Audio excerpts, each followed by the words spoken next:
This is Joe Moz. We've been in architecture since the freshman year.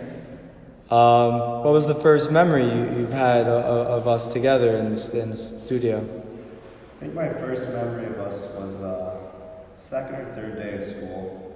We had our friends Kayleen, Bree, everyone else at the table, and I thought I was a loud kid. I thought I liked to talk. And then I met Luca McLaughlin next to me, who also liked to talk, was also a funny guy, and then I knew it was going to be a good 5 years of school. Oh yeah. When's the first time you wanted to be an architect? Like, it hit you?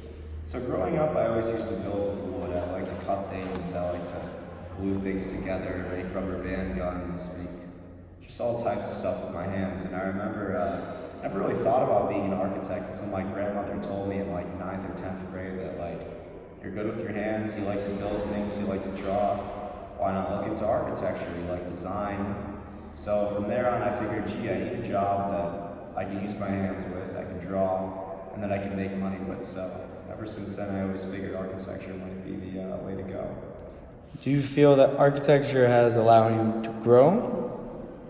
I think the architecture education is definitely good because it's not really about architecture, it's more about form and how form and other different things impact every single part of our lives. Like we've learned about architecture, but we've also learned about culture. We've learned about what's affected different cultures and how culture has affected architecture, but then how architecture has affected culture. So it's really a much more broad education in architecture that we've learned about. And I think, yeah, that's helped me to grow because I've learned about all these different situations that have resulted. It's basically a big history lesson, so I've taken all the things I've learned and applied them to my understandings of life, of form, of, I don't know, pretty much everything.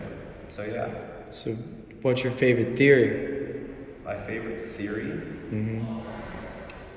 I think right now, I don't know if I agree with it, but I like the train of thought and how it kind of bamboozled people at the turn of the century that Adolf Loos, ornament is crime. Okay.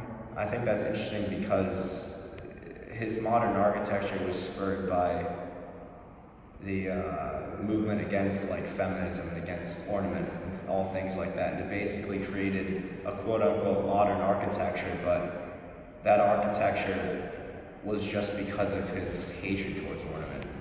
So I guess something like that. So as you learn more and more, do you miss the innocence of the youth, or do you like the knowledge that allows you to be successful? Because it could be scary to some. I mean, as you go on with life, you learn, and it just gets harder, you know? It's never easier, there's always more that's kind of expected of you. So yeah, I guess I miss innocence. I guess I miss being young to some extent. But a lot of young kids are so experimental because they don't really know any better and they don't have all these other things weighing on them to sway all of their decisions and sway the things that they want to do. So that's why kind of the youth is like, it's always, oh, what's the youth doing? What's the newest generation doing? And I think that's because they're so unaffected by all the things that they'll begin to learn about the world and about culture and about the repercussions to doing different ideas. So yeah, I do miss that, but I don't think you're ever done growing. I think that realizations come when you're 10, 15, 50, and 90 years old. So I guess I miss the fun youth, so to say. Okay. Thank you, Joe. We'll get back to our work. You're welcome. We got a long night.